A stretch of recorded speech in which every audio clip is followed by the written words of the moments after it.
Bismillahirrahmanirrahim wa sallallahu ala Muhammadin wa ali bayti at-tahirin. Frères et sœurs, chers téléspectateurs, salamun alaykum wa rahmatullahi wa barakatuh et bienvenue dans notre programme Doctrine du Mahdisme qui est diffusé par notre chaîne internationale de la TV et dont nous avons à nouveau l'honneur d'accueillir Samahat al-Sheikh Amara Sangari, étudiant et chercheur en sciences et philosophie islamique. Samahat Sheikh, salamun alaykum et bienvenue dans notre programme. Alaykoum salam wa rahmatullah. Inch'Allah que vous allez très bien. Oui, ça va, alhamdulillah. La semaine passée, on a parlé de... On s'est bien s'étalé sur Ibn al-Arabi, rahmatullahi alayh, et on a parlé de sa vision sur la question du mahdisme. Maintenant, est-ce que vous pouvez nous dire pourquoi parlons beaucoup ou bien parlons tant sur Ibn al-Arabi et nous ne parlons pas d'autres savants? Peut-être qu'ils n'étaient pas comme Ibn al-Arabi, c'est-à-dire dans le fait de parler de l'imam Mahdi, mais peut-être que vous pouvez nous dire autre chose sur ça. أعوذ بالله السميع العليم من الشيطان اللعين الرجيم بسم الله الرحمن الرحيم الحمد لله وبه نستعين ثم الصلاة والسلام على أشرف المرسلين أبي القاسم محمد وعلى آل بيته الطيبين الطاهرين. Effectivement, nous avions commencé à parler de la vision d'Ibn Arabi sur cette question du mahdisme. Vous voyez que nous avons parlé de plusieurs points pendant la séance passée, mais pourquoi alors nous nous sommes intéressés tant à Ibn Arabi que nous négligeons les autres savants. Pas négliger, en ignorant en fait les autres savants. Et il faut comprendre que bien sûr il y a d'autres savants qui ont parlé d'Imam Mahdi, que ce soit sunnite, que ce soit chiite, que ce soit d'autres visions, je ne sais où.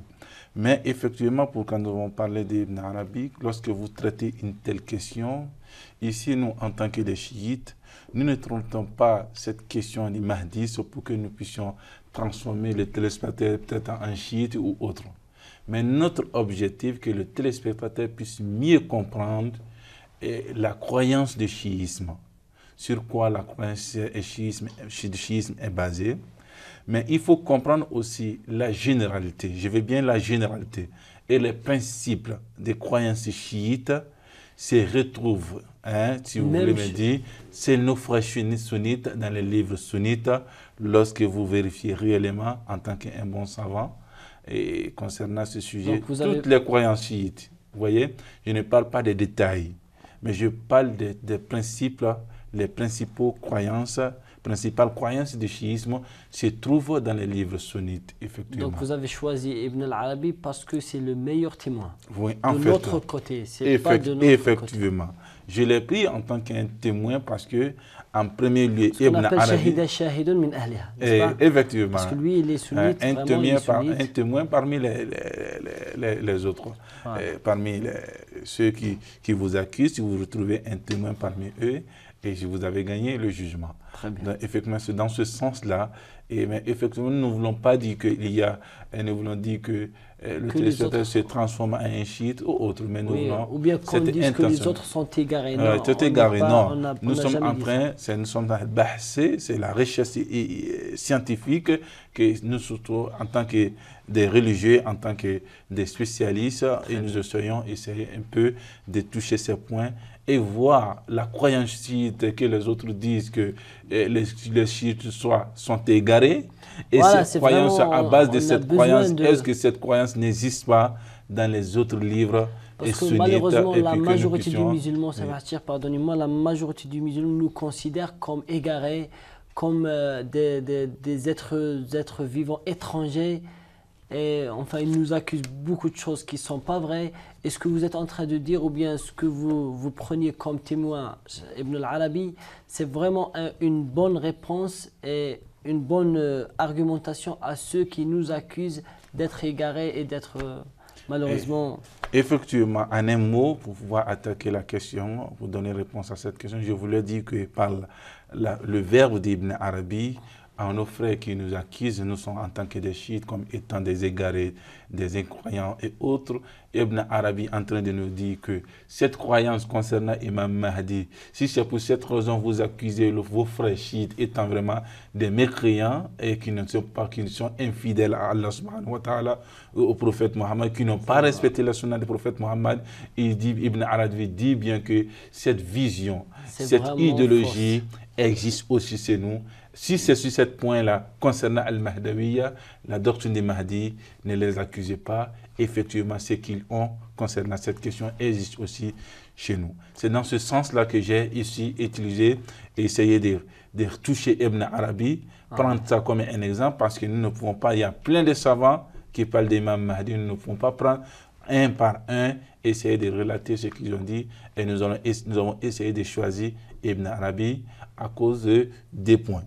Premier point est que Ibn Arabi, il est accepté de tous, que vous soyez chiite et que vous soyez sunnite. À part peut-être une petite minorité du minorité al-Wahhabiyya, Salafiyya, qui ne l'acceptent pas. Et effectivement, ils sont toujours comme ça, ils n'acceptent aucune vision, aucune croyance que seulement leur propre croyance, même s'il s'agit de la vérité. Donc ici, la raison, c'est autre chose. La raison n'est pas en marche, mais seulement que c'est le fanatisme qui prime sur toute chose. Donc on ne parle pas en fait des salafiyya, des wahhabiyya et autres, Ibn Taymiyyah et autres, mais nous parlons de façon générale des musulmans, les savants musulmans qui sont venus avant Ibn Taymiyyah, après Ibn Taymiyyah. Qu'est-ce qu'ils ont dit sur cette question? Vous voyez, il est accepté de tous, Ibn Arabi, et c'est pour cette raison qu'il est appelé al-Shaykh al-Akbar. Il est accepté dans le clan chiite comme étant al-Shaykh al-Akbar, comme chez les sunnis en tant que Shaykh al-Akbar. C'est pour cette raison que nous l'avons choisi et prend comme témoin Ibn Arabi. Donc ça, c'est le premier point. Le deuxième point est que Ibn Arabi, il était un soufite, il était un mystique, il était un gnostique, il avait un arif. Vous voyez, s'il est arif, il appartenait vraiment à un tariqa qui veut dire vraiment des voies à suivre et des trucs, des cercles bien précis. Et effectivement, dans le soufisme, ce cercle existe.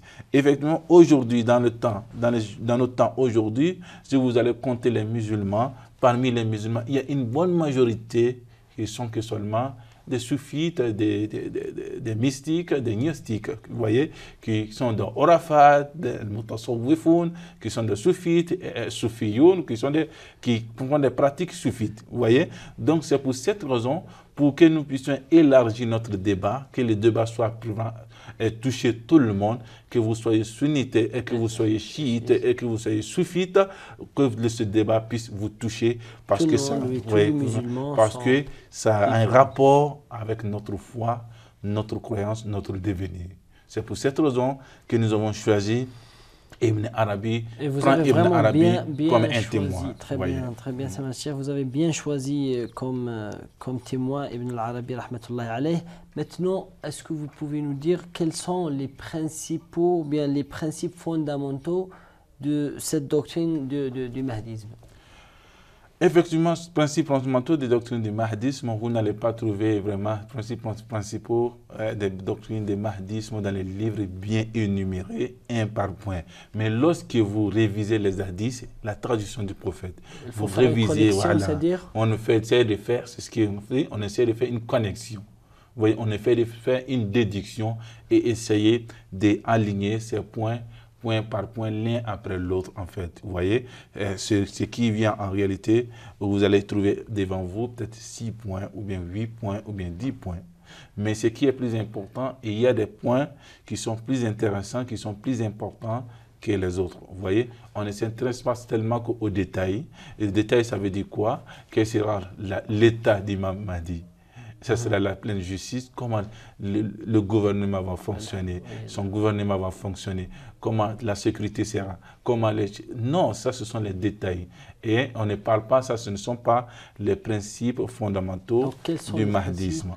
Donc on parle des détails, on parle de sa longévité. Longévité, ce sont des détails, on ne parle pas de cela. Mais il y a des points centraux et que nous devons réellement nous intéresser à ces points-là. Et c'est ce que nous allons appeler, et nous avons dit que la croyance et les principes fondamentaux de la croyance. Donc, on peut parler de la croyance à Imam Mahdi. Si vous voulez croire à Imam Mahdi, il y a des principes réellement que vous devez vraiment avoir dans votre croyance. Il y a un premier point qui est selon les hadiths. Il faut accepter que Imam Mahdi, alayhi salam, ajjalallahu ta'ala farajahu, min itratir rasoul. Il faut accepter qu'il est des descendants du prophète. La progéniture du prophète Mohammed sallallahu alayhi wa sallam. Il est de Ahl al-Bayt. Ah, ça, c'est pas changeable. Oui, c'est pas changeable. Vous ne pouvez pas supposer un autre Imam Mahdi. Un autre Imam Mahdi qui n'est pas des descendants du prophète Mohammed sallallahu alayhi wa sallam. D'accord. Donc, ça, c'est quelque chose de très constant. C'est très constant et c'est pas changeant. Ça reste fixe et il n'est pas changeable.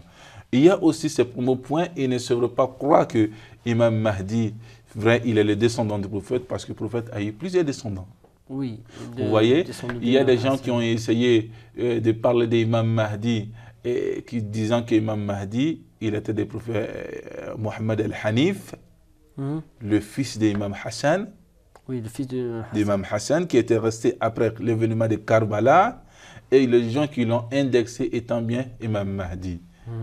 Il est de progéniture du prophète Mohammed. Mais en réalité, il ne s'est pas proclamé Imam Mahdi. Donc, ce n'est pas question de sang prophétique, le sang. Le sang, ce n'est pas seulement le sang. C'est pas uniquement le sang. C'est pour cette raison, lorsque vous prenez les hadiths, vous allez trouver que les hadiths qui généralisent, min itratir rasoul, sallallahu alayhi wa sallam, et à vrai, le cercle devient restreint. Min Fatima Zahra. Et puis Hussein, c'est pas Hassan. Après, depuis, pas Hassan, mais Hussein alayhi salam. Voilà, donc c'est pas la peine de... Voilà. Il ne faudrait pas aussi généraliser pour dire qu'il peut venir de tous les descendants du prophète Mohammed sallallahu alayhi wa sallam. Parce qu'ils sont maintenant 10 milliers qui sont maintenant des sayyid. Oui, effectivement. Qui sont des sayyid, on dit sayyid Hassani, sayyid Husseini, Moussaoui et autres. De Amma Manoir, effectivement. par exemple. Les gens qui portent généralement des turbans noirs, ce sont des sayyid et des gens comme nous ne sommes pas des sayyid. Ils ne peuvent pas tous être candidats d'être l'imam Mahdi. Oui, bien sûr qu'il y a l'envie d'être choisi, être imam Mahdi, mais ça ne peut pas, parce que ça a été choisi, c'est un choix divin.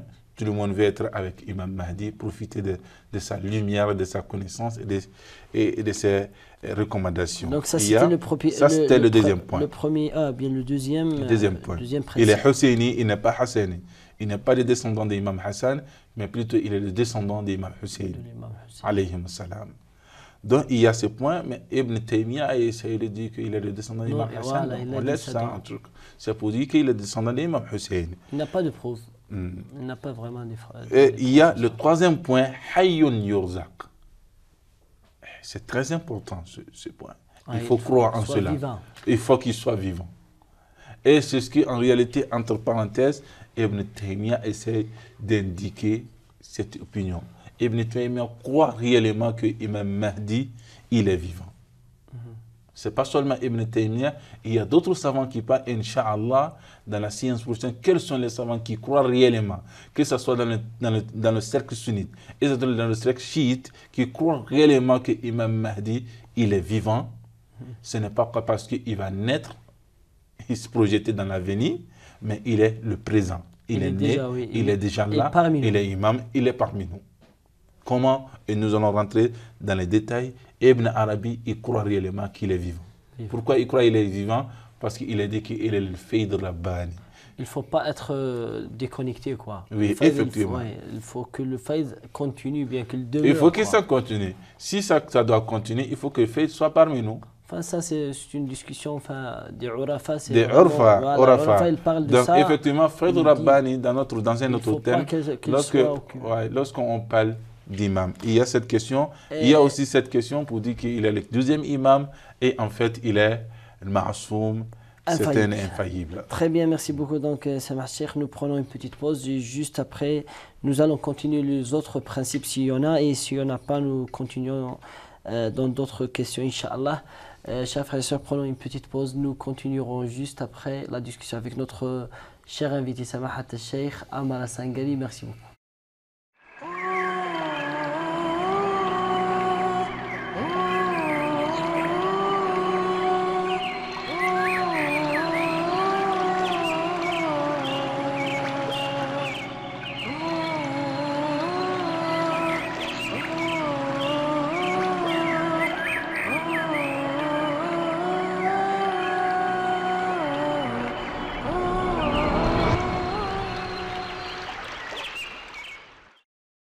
Merci beaucoup. Donc, nous continuons donc, Samahat Cheikh. On était dans les principes fondamentaux du mahdisme. On a cité le troisième maintenant. Si vous voulez répéter le troisième pour bien comprendre ce que vous avez dit et qu'on passe directement à autre chose. En troisième lieu, merci. En troisième lieu, effectivement, nous allons parler de Hayyun Yurzak. Ça veut dire quoi? C'était ça, qu'il est vivant. Il est vivant. Il profite de la vie comme nous profitons. Il vit en société. Qu'il ne soit pas né dans. Il n'est pas en marge de la société. Il vit avec nous. Il est au courant de ce qui se passe dans le monde. De tout ce qui se passe, et c'est ce qui est la réincarnation réelle de ce verset. Ya ayyuhalladhina amanu i'malu fasayarallahu a'malakum wa rasuluhu wal mu'minun. En réalité, ici, lorsque nous voulons appliquer ce verset, ce n'est rien d'autre que Al-Ma'soum. Al-Ma'soum, aujourd'hui, que nous pouvons retrouver sur cette terre, ce n'est rien d'autre que Sahib Zaman, selon la version aussi bien sûr d'Ibn Arabi. Et nous avons aussi dit qu'il est le 12e imam. Il faut croire aussi qu'il est le 12e imam. Pourquoi il est le 12e imam? Parce que le prophète Muhammad sallallahu alayhi wa sallam, il a dit ceci dans l'un de ses hadiths, de traditions. Il dit que cette affaire c'est terminé jusqu'à ce qu'il y ait 12 commandeurs ou 12 imams, 12 émirs, et sont tous des Quraysh. Vous voyez? Donc c'est un hadith authentique, accepté par tout le monde. Donc lorsqu'il parle des commandeurs, il parle des amirs, il parle des khalifas, ce n'est pas khalifa qui a été choisi par les hommes, mais un khalifa qui a été choisi digne de ce nom, le successeur du prophète Mohammed sallallahu alayhi wa sallam, mais un khalifa qui a été choisi par Allah subhanahu wa ta'ala, par l'entremise du prophète Mohammed sallallahu alayhi wa sallam. Donc effectivement, lorsqu'on parle des 12 commandeurs, il fait partie de ces 12. Donc il faut accepter réellement qu'il est le 12e. Très bien. Vous voyez? Il y a aussi cette question qui est aussi très importante, mais en réalité, lorsque vous prenez les hadiths qui parlent d'Imam Mahdi, et comment on appelle ça, la croyance par rapport à cette question, vous allez trouver aussi ce point-là sur ces hadiths lorsque vous faites une déduction, dans la compréhension bien sûr des hadiths. Lorsqu'on dit que innahu ma'soum, il faut croire en réalité, ça fait partie de ces principes qu'il faut croire que Imam Mahdi, il est infaillible. Vous voyez, il est accompagné par l'infaillibilité. Donc l'infaillibilité, où nous pouvons comprendre cette infaillibilité dans les hadiths, Yamla'ul arda qistan wa adla kama muli'at zulman wa jawra. C'est impossible que quelqu'un qui ne soit pas infaillible, qu'il puisse faire la justice dans la terre. Effectivement. La justice, oui, quelque part on parle de la justice, mais cette justice partielle, non, mais il ne peut pas réellement pratiquer la justice divine absolue sur cette terre, sauf qu'il soit infaillible. Vous voyez, il n'est pas mujtahid, parce qu'il a... tu peux tomber. Qu'est-ce qu'on a dit? C'est-à-dire, il a akhta lahu thawab. Oui, voilà, ce qui dit. Il a afaba lahu thawaban. C'est-à-dire que si il a trouvé réellement le jugement, il a porté le jugement à bon escient, il a deux mérites. Oui, ses efforts et le jugement. Mais lorsqu'il ne pas bon escient, il a mal fait le jugement. Au lieu de la justice, il a commis l'injustice. Donc on parle ici que ses efforts sont récompensés, mais il n'a pas de péché. Vous voyez? Donc Shahid Zaman, il n'est pas comme ça, il n'est pas mujtahid. Il est accompagné par la science du prophète Mohammed sallallahu alayhi wa sallam. Il est accompagné par la lumière divine. C'est la continuation de l'imam. Donc effectivement, et il faut comprendre qu'il est ma'soum. Il ne peut pas établir cette justice absolue sur cette terre, que lui-même soit le reflet et l'incarnation et la personnalisation de cette justice. Vous voyez, il faut qu'il personnifie cette justice dans son comportement, effectivement. Mais pardonnez-moi, ça va chercher vraiment une petite conclusion de ce que vous êtes en train de dire. Celui qui ne croit pas à l'imama, je crois qu'il n'est pas capable de bien comprendre ce dogme du mahdisme.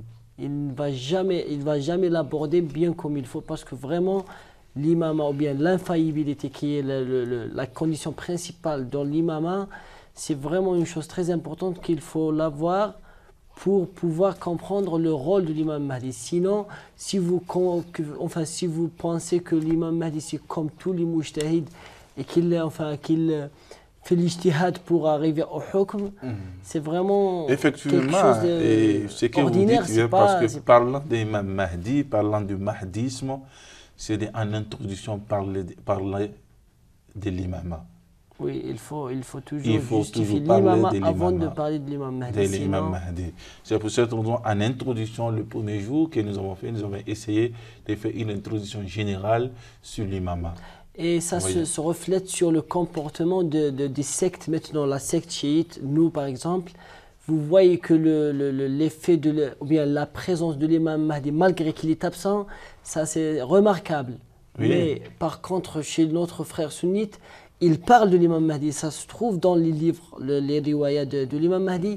Mais vraiment, c'est une croyance superficielle de l'imam Mahdi. Et c'est ça vraiment le paradoxe. L'imam Mahdi, effectivement, il est parmi nous, parce qu'on ne le voit pas. C'est pour ça que lorsqu'on parle, on parle qu'il s'est occulté. Occulté, ça veut dire il s'est caché. Vous voyez? Donc il s'est caché. Il n'est pas. Ce qu'on appelle la Ghaïba al-Kubra. Effectivement, al-Ghaïba, c'est ce qui est atteint. Et nous allons y arriver, parlant d'al-Ghaïba, al-Ghaïba al-Soura, al-Ghaïba al-Kubra, comment c'est venu et comment nous devons croire en cela selon les historiens. Effectivement, Imam Mahdi, ce que vous avez dit en introduction, il est important que celui qui veut mieux comprendre, et je dis ça aux téléspectateurs, pour pouvoir mieux comprendre que vous soyez sunnite ou chiite, essayez de revenir sur les livres. Il ne faudrait pas s'attarder seulement sur les livres sunnites ou les livres wahhabites et les livres salafites, mais effectivement revenir à nos livres, nos livres qui parlent d'Imam Mahdi, et pour pouvoir mieux comprendre Imam Mahdi, il faut passer par l'imama, et les livres parlent toujours. Lorsque vous prenez les livres des théologiens, lorsqu'ils font un livre, lorsqu'on parle de l'imam Mahdi, le sujet qui parle de l'imam Mahdi est toujours précédé par l'imama. Donc, essayez de mieux comprendre l'imama avec les hadiths et les preuves à l'appui pour pouvoir mieux. Je ne vous demande pas de lire ce livre, de devenir chiite, mais pour pouvoir mieux comprendre ce sujet. Chef de cette grâce, effectivement. C'est vraiment c'est la méthodologie générale de celui qui cherche la vérité. Effectivement. Il lit de ce côté comme l'autre côté, c'est tout à fait normal. Maintenant, il y a aussi Imam al-Hassan. Ça, c'est le cinquième point. Ça, c'est le sixième point. Le cinquième, c'était Annahu Ma'soum. Il est infaillible. Mais ici, il est le descendant d'Imam Askari. Hassan Askari. Ici, là, parlant de l'imam Hassan Askari, on ne parle pas de l'imam Hussein ici, on parle de l'imam Hassan Askari. Il y a forcément une philosophie derrière. Vous voyez, c'est pour vous dire que l'imam Hassan Askari, lorsque vous acceptez qu'il est le père de l'imam Hassan Askari, ça veut dire que vous acceptez le père de l'imam Hassan Askari. Si vous savez que le père d'Imam Mahdi est Imam Hassan Askari alayhi salam, ça veut dire que vous acceptez le père d'Imam Hassan Askari. Donc le relais, la chaîne est acceptée. Vous voyez, c'est pour cette raison, oui, il faut accepter qu'il est le descendant d'Imam Hassan Askari. Parce que s'il vit, il doit avoir forcément un père. S'il a un père, ce n'est rien d'autre que Imam Hassan al-Askari. Donc, effectivement, il faut l'accepter, Imam Hassan Askari comme étant son père. Donc, voici à peu près les principes fondamentaux qu'un musulman qui veut croire au mahdisme, le mahdawiya, il doit forcément croire à ces points. Si vous ne croyez pas à ces points, il y aura toujours des négligences de votre part concernant cette question. Vous voyez, c'est pour cette raison que vous allez trouver une bonne partie des musulmans négligent ce point. Pourquoi négligent ce point? Parce que tous ces points. C'est-à-dire la question de Al-Mahdi, Al-Mahdawiya. En général. Alors que le prophète, il y a plusieurs hadiths qui parlent de façon générale, de façon restreinte, de façon, comme on appelle, particulière. Mais les gens ne prêtent pas aussi attention à cette question. Pourquoi? Parce que les fondements que nous avons cités, lorsque un point manque de ces fondements, vous allez toujours négliger ce point, et ce sujet qui est rattaché bien sûr à votre vie, à votre devenir et à votre foi et l'épanouissement réel de votre foi. Par exemple, lorsque vous ne croyez pas en réalité que Annahu Hayyun Yurzaq, il est vivant, il est parmi nous, il vit, il est déjà né, ça veut dire que mes chers frères, mes chers téléspectateurs, vous allez toujours négliger ces sujets de Mahdi. Comme s'il n'existe pas. Voilà. Puisqu'il n'existe pas, il n'existe pas, ça n'a aucune importance pour moi. C'est ce que nous disons dans le jargon. Ça n'existe pas, ça n'a aucune importance pour moi. Je vis avec ce que j'ai et le présent est important pour moi. Et dans le présent, on se reflète dans l'avenir. Oui, s'il n'est pas dans le présent, donc effectivement, on n'en parle pas, on ne parle de présent. Donc il y a la négligence qui va s'installer dans vos comportements. Au-delà de votre comportement, la foi à Imam Mahdi, que le prophète a pris tant de prôner parmi la communauté, et cette foi va vous échapper. C'est pour cette raison, aujourd'hui, parmi les musulmans, il y a beaucoup de gens qui ne connaissent pas en réalité ce sujet. Pas l'existence d'Imam Mahdi parmi nous, mais le sujet est ignoré. Pourquoi c'est ignoré? Parce que dès le départ, les savants qui ont précédé ces gens-là ont négligé cette réalité, le fait de dire qu'il est vivant, il est parmi nous. Donc ce point-là, c'est le plus important à votre avis? Oui, c'est le plus important à mon avis. Parce que ici, le fait de dire qu'il est le rôle d'Imam Hassan Askari, il fait partie de dire c'est le fils d'Imam Hassan Askari, c'est pas aussi c'est important. Mais lorsque vous acceptez qu'il est hayy, vous êtes obligé d'accepter qu'il est le fils d'Imam Hassan Askari. C'est-à-dire que vous n'allez pas trouver un autre père. Il n'est pas aussi Isa qui est né d'une mère, pas d'un père. Il n'est pas aussi Adam alayhi salam qui a été créé ni des pères ni des mères. Mais il est comme nous, naturellement. Il a un père, il a une mère. Donc, sa mère, c'était le centre, le noyau de la croyance, les principes fondamentaux de la croyance concernant le mahdisme, effectivement. Donc, merci beaucoup, Cheikh, mais il y a une question aussi qui se pose, surtout quand vous avez cité ce 6e point, il y a une question vraiment importante qui se pose. Est-ce que Ibn al-Arabi, qui est, franchement, on le dit qu'il est sunnite? Oui, effectivement. Quelle est l'opinion d'Ibn al-Arabi sur ces points-là, ces fondements, ou bien ces principes fondamentaux de cette croyance? Qu'est-ce qu'il a dit Ibn al-Arabi de tout court? C'est très important parce qu'ici, on parle les principes fondamentaux de la croyance concernant le Mahdawiya, l'imam Mahdi, parce qu'on parle du mahdisme, la doctrine du mahdisme. Effectivement, Ibn Arabi il a aussi des idées, des opinions sur Est-ce qu'il a commenté ces points-là? Effectivement, nous avons dit que Ibn Arabi, il accepte, comme tous les autres musulmans, qu'il est le descendant du prophète. Le premier point, il accepte. Il accepte effectivement aussi qu'il a bien mentionné dans le Futuhat al-Makiyya, il est de Wuld Fatima wal Hussein alayhi salam. Donc ça, c'est d'accord. Il est le descendant de Fatima al-Zahra, que la paix soit sur elle, et aussi le descendant d'Imam Hussein, effectivement. Et il accepte effectivement qu'il vit. Parce que lorsqu'on parle de Faïd Rabbani dans Irfan, le Faïd doit être toujours vivant.